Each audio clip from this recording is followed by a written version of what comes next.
देखा, इंदिरा गांधी को चुनाव हारते देखा। रविंद्र सिंह नाम का एक आदमी हुआ करता था, जिसका नाम भी अब मेरे ख्याल से याद नहीं होगा लोगों को। उसने संजय गांधी को हरा दिया था। उसके बाद वो विलुप्त हो गया प्राणी। संजय नहीं मरते तो हो सकते इस देश के प्रधानमंत्री होते। तो ये बड़ा विषय नहीं, लेकिन इसमें कोई शक नहीं कि उमा क्राउड पुलर है। उमा की एक अपनी हैसियत है। अब मेरी चिंता दूसरी है। मेरी चिंता यह है, उमा जीतेंगी या हारेंगी, इस पर भी मैं प्रेडिक्शन नहीं दूंगा जैसे विनोद भाई ने दिया कि वो हार के जाएंगी। वो हरीश रावत के ग्रह गोचर देखने पड़ेंगे, उमा जी की पत्री देखनी पड़ेगी, तब बताऊंगा कि कौन जीतेगा कौन हारेगा। क्योंकि हरीश रावत के पक्ष में भी वहां कोई लहर बह रही है, ये हमने निकाय चुनाव में देख लिया। नहीं, और थोड़ा डर भी है। नहीं, मैंने निकाय चुनाव में देख लिया ना। अरे जैन साहब सुनिए ना, जहां से निकाय चुनाव स्थानीय स्तर पे। अरे हरीश रावत जी को डर भी होगा भारतीय से, मुझे भी पता है। जैन, अतुल एक मिनट, जैन साहब आप उनके प्रतिनिधि हैं, ठीक है ना, आप उनके हनुमान हो सकते हैं, लेकिन जो राम बोल दे उसका तो खंडन नहीं करो भाई। हरीश रावत ने कहा कि मुझे खेद है कि मैं हरिद्वार से एक भी सीट नहीं जितवा पाया। हरीश रावत ने कहा, आप उसके ऊपर भी अपनी गाड़ी चलाओगे। आप प्रतिनिधि हो तो प्रतिनिधि की भूमिका का निर्वाह करो। आप राष्ट्रीय अध्यक्ष की तरह बोलने लगे, ऐसा नहीं करो महाराज। आप तो राष्ट्रीय अध्यक्ष हो जाएंगे फिर तो कांग्रेस के। हरीश रावत अगर खेत जता रहे हैं और आप करें स्थानीय मुद्दों पर चुनाव था, तो पहले हरीश रावत से पूछो कि उन्होंने खेत क्यों जताया। इस ढंग से मत की बात करिए।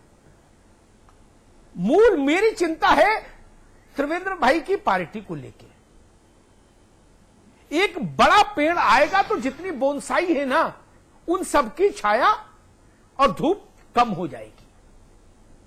और उत्तराखंड में बोनसाई बहुत है। गमले में आम का पेड़, गमले में अंगूर का पेड़, नींबू का पेड़ और क्या क्या बोनसाई जो होता है। उमा आएंगे तो मुझे लगता है इन सबकी जो छोटी छोटी गुमटियां हैं, इन पर असर पड़ेगा। और जैसा कि विनोद वर्तवाल भाई कह रहे थे कि मदन कौशिक का नाम उन्होंने लिया और रमेश चंद्र पोखरियाल निशंक का नाम लिया। मेरी समझ बीजेपी की जितनी है वो ये कहती है कि अगर उमा भारती इच्छा जताएंगी तो इन दोनों लोगों के टिकट मांगने और तैयारी करने से कोई फर्क नहीं पड़ेगा। मदन कौशिक का तो आवेदन भी नहीं होगा फिर, ये मानकर चलिए। और निशंक जी का? निशंक जी हो सकता है 2-4 दिन आगे पीछे कुछ कर पाए। हाँ।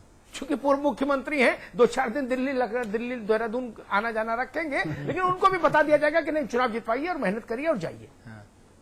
ये मैंने सैकड़ों जगह देखा भाई। और ये सब राजनीतिक बड़े लोग बैठे हैं। त्रिवेंद्र भाई तो है, विनोद वर्तवाल, लंबा राजनीतिक अनुभव है इन लोगों के पास। हरिद्वार तो पहले इन्हीं की सीट थी, समाजवादी पार्टी की, बटवाल जी की पार्टी की। फिर इनके ग्रह खराब हुए तो दूसरे लोग लेके भाग गए सीट। उसके बाद बीजेपी के पास गई। उसके बाद बीजेपी के पास गई। मेरा मानना यह है, हर पार्टी में कोई बड़ा आदमी जब टिकट वहां किसी स्थान को आइडेंटिफाई कर लेता है, तो वहां किसने तैयारी की कोई पूछता है कि विनोद भाई? बताइए, कोई पूछा आज तक? अगर फिरोजाबाद में रामगोपाल जी का बेटा लड़ेगा चुनाव तो बात खत्म हो गई। किसने तैयारी की, किसने झंडा बनवाया, किसने डंडा बनवाया, इससे क्या फर्क पड़ता है? ठीक बात है।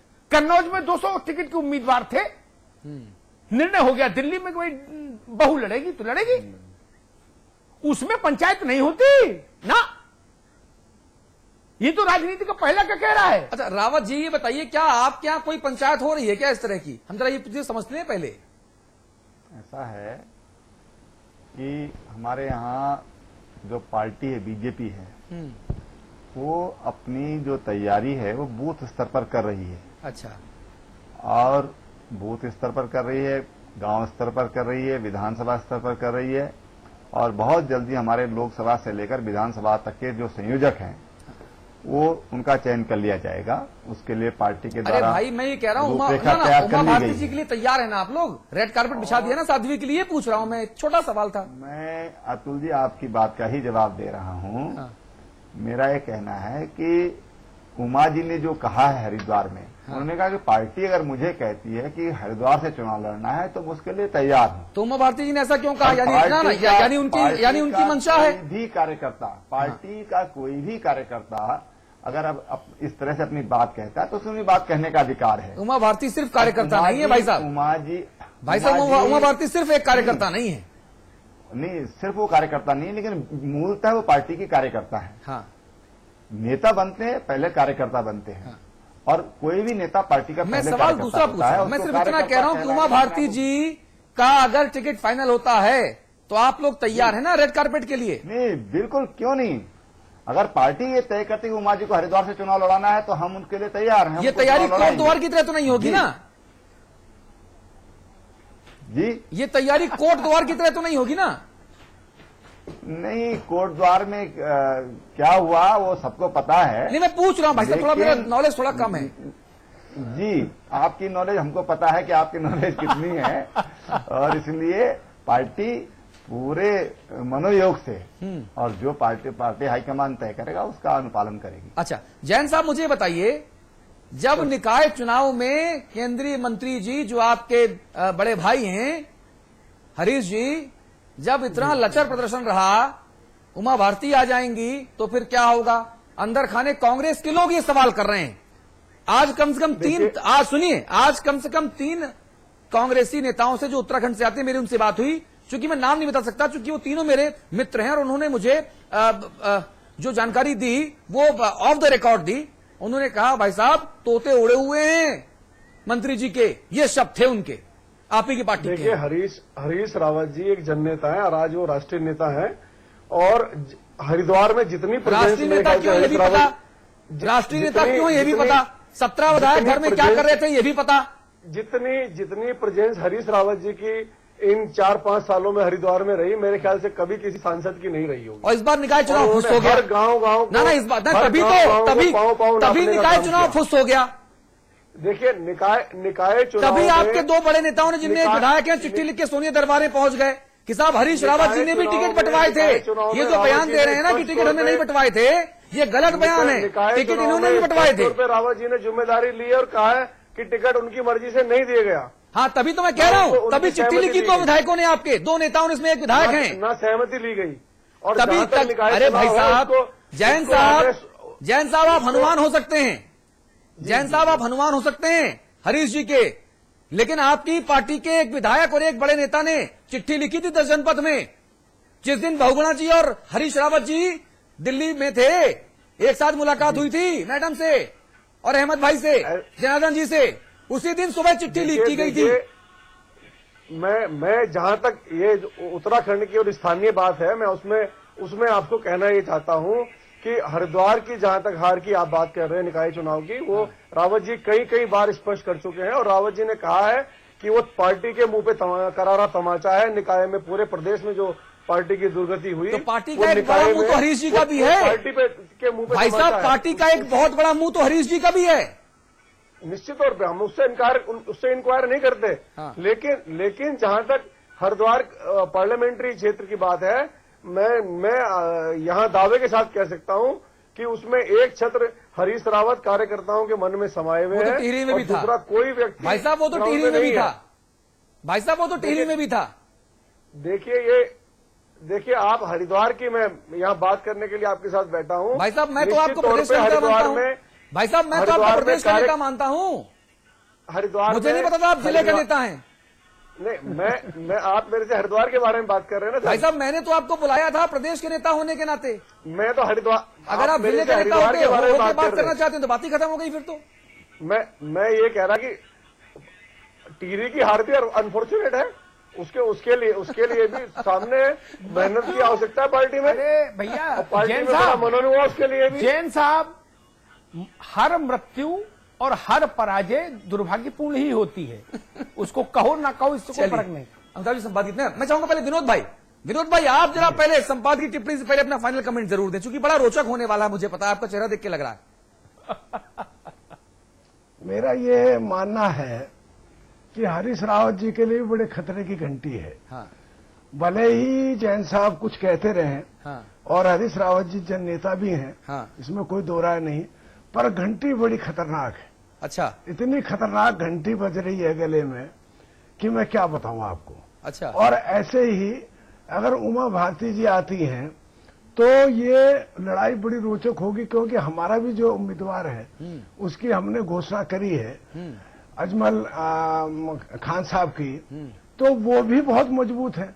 तो मुझे ये लगता है कि अब रावत जी के लिए इतनी खतरे की घंटी है कि वो बार बार देखिए अजमल नवाज खान हमारी पार्टी में जिले में महामंत्री थे, बहुत छोटे स्तर के एक नेता हैं, और उनको आपने टिकट दिया। मैं समझता हूँ रावत जी के सामने तो वो एक मच्छर और मक्खी के समान भी नहीं है। अरे भाई, और आप खाली वोट इतना घमंड मत करो, वोट काटने के लिए घमंड मत वोट करो। काटने के अरे लिए आपने राजीव उनको शुक्ला टिकट जी दिया। ने, सुनिए, राजीव शुक्ला ने कहा था गूंगी गुड़िया, जनता ने दिखा दिया कि ये महारानी है, गूंगी गुड़िया नहीं है, और मुख्यमंत्री के बेटे को हरा दिया था। अब आप मक्खी मच्छर कह रहे हो, अब पता नहीं आपके साथ क्या होगा भाई साहब। करना चाहिए, राजनीति में इतना घमंड होके नहीं बोलना चाहिए। ये तो बड़े और बड़े घमंड नेता नहीं घमंड तो है। आप भाई साहब, आप तो देवभूमि में रहते हैं, आप तो देवभूमि में रहते हैं। इस देश ने रावण का घमंड नहीं सहा भाई साहब। वही मैं कह रहा हूँ, कल क्या होता हरीश रावत जी को मुंह छुपा के भागना पड़े, जैसे मुंह छुपा के चलिए, संवाद की टिप्पणी का वक्त हो गया है। एक बात मैं कहूं, जिन खां साहब को का टिकट अनाउंस किया रामगोपाल जी ने कल, शायद यह टिकट तब अनाउंस हुआ जब 3 दिन पहले साध्वी उमा श्री भारती उत्तर प्रदेश के मुख्यमंत्री अखिलेश और मुलायम सिंह के साथ करीब 1.5 घंटे उनके निवास पर रही। औपचारिक तौर पर बताया गया कि महोबा के विकास पर बात करनी थी, बुंदेलखंड के जो तीर्थ और पर्यटन स्थल हैं उनके विकास पर। लेकिन ये तो हमको पता है कौन किसके विकास पर कहां कैसी चर्चा होती है, तो सिर के बाल उड़ गए यही विकास की चर्चा देखते देखते तो उसके बाद वहां एक मुस्लिम कैंडिडेट अनाउंस कर दिया समाजवादी पार्टी ने। अगर राजनीति के कक्षा 1 के विद्यार्थी से पूछिए कि हरिद्वार जैसा तीर्थ स्थल हो, जमीन हो गंगा की, तीर्थ की, हरि के द्वार की, और उम्मीदवार हो उमा भारती जैसी, और एक मजबूत पार्टी का मुस्लिम कैंडिडेट लड़ जाए, तो सबसे ज्यादा नुकसान में कांग्रेस के अलावा और कौन रहेगा? कक्षा 1 के विद्यार्थी से पूछ लीजिएगा, वो भी आंख बंद करके कह देगा भाई कांग्रेस के लिए मुश्किल हो जाएगी। जो ध्रुवीकरण होगा वो कहां जाएगा, कहां ले जाएगा फिर रावत जी को, ये समझना पड़ेगा। पिछली बार भी बसपा के मुस्लिम कैंडिडेट थे, तब उमा भारती नहीं थी, कह रहे थे कि वो चुनाव जीत राजीव जी, मदन कौशिक, मदन का असर हुआ 1.5 लाख से वो चुनाव जीते। राजीव जी, मैं किसी के जीत और हार का प्रवक्ता नहीं हो सकता। मेरे लिए हरीश भाई भी बराबर और उमा जी भी बराबर, मेरे दोनों से अच्छे रिश्ते। मैं सिर्फ इतना कह रहा हूं कि मदन कौशिक और पोखरियाल निशंक और उमा भारती में अंतर है, ये समझिए।